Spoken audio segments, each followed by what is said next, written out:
Chapter 12. Suggestions for the Workplace. I realized that this book was written to equip parents to help their children, so I questioned if I should even include this information. But I decided to include it because our children grow quickly, will one day be in the workplace, and if you discover that you are dyslexic and have struggled your whole life, here are some tips you can use to make your life easier. Training. Ask your trainer to provide information in alternative formats using multisensory, visual, auditory, and kinesthetic techniques, and provide more time and repetition of information when necessary. Reading. Be comfortable. Have the right light and a quiet workspace. Have pencils and highlighters on hand.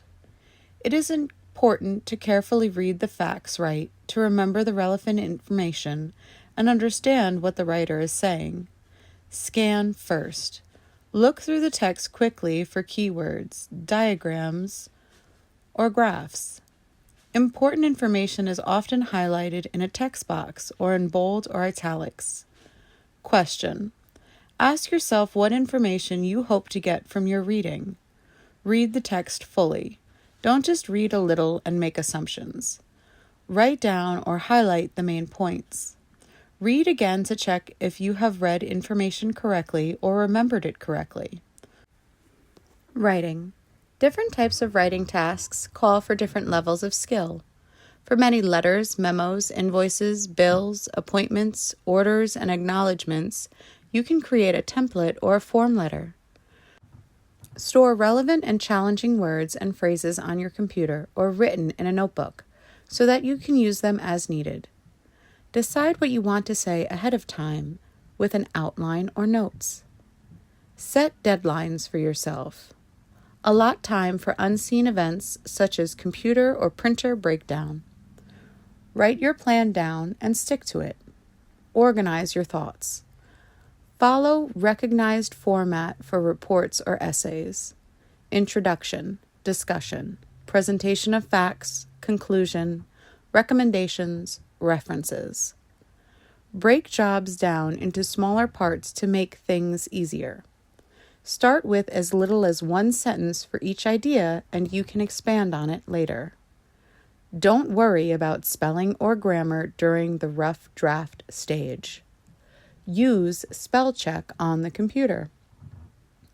If a particular section is hard to write, try talking it out with someone else or record yourself. From time to time, check that you are sticking to the topic and not going off into other issues. It may be beneficial to have someone proofread for you. Apparently, I need to do this more frequently than I do. If you are not strong in writing or don't know the mechanics of writing, I highly recommend the Institute for Excellence in Writing.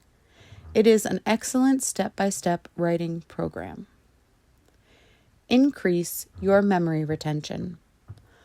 Learn when your memory is at its best and choose to work during that time if you can. Choose the right place to work that is comfortable and free from distractions. Link facts to other details you already have stored or interest you. Create memory triggers for yourself. For example, your bank PIN might be 2375.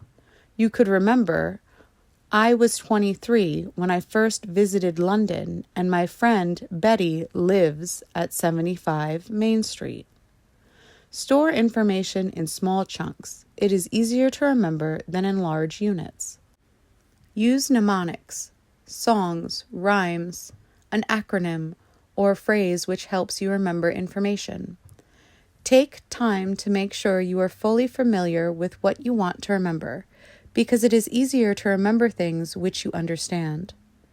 Focus on any odd or interesting features because it is easier to remember things which are unusual.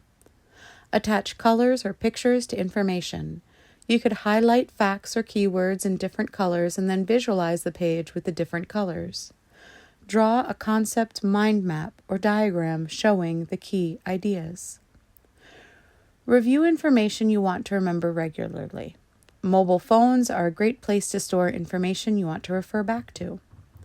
Read books that focus on helping with memory. How to Remember Everything, Tips and Tricks to Become a Memory Master. Memory Superpowers, an adventurous guide to remembering what you don't want to forget. Memory Improvement Techniques for Students. New Memorizing Techniques, Memory Improvement Guidebook to improve your learning skills, mnemonic methods, techniques. Time management. Make a list. I keep lists on my phone because I don't go anywhere without my phone. Keep a calendar with every activity you have planned and be sure to include drive time. I like to keep it on Google Docs because I can access my calendar anywhere. Write down everything you need to do today for work. Mark all the really urgent items that have to be done today. Make sure you know what is urgent for you and what is important. Know the difference between important and urgent, and do not spend time doing things that may be important and neglect the urgent tasks. Review your to-do list 2 or 3 times a day, at the start of the day, at lunchtime, and before the end of the day. Get into the habit of checking your schedule every morning, and again at lunchtime. It is surprising how many people with dyslexia forget about appointments.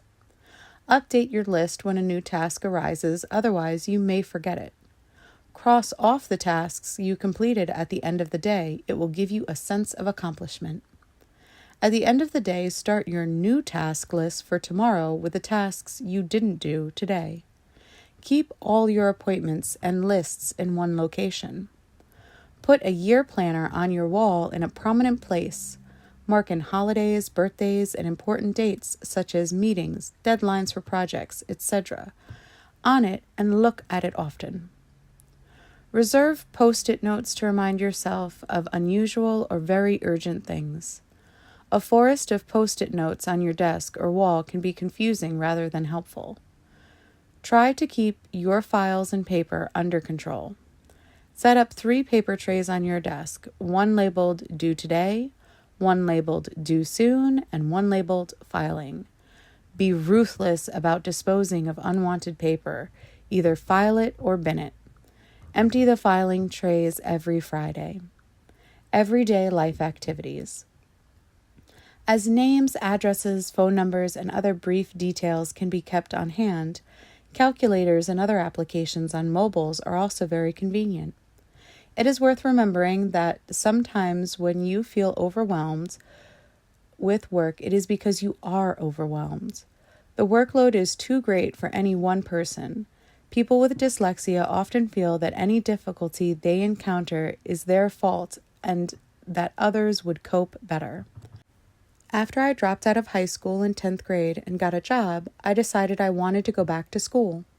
I applied for an alternative public high school, and they told me I wasn't college material and wouldn't accept me to the school.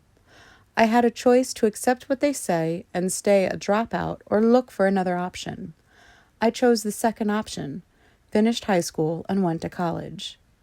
If you find yourself in a situation, do talk to a colleague or friend and approach your manager or employer about possibly adjusting your workload.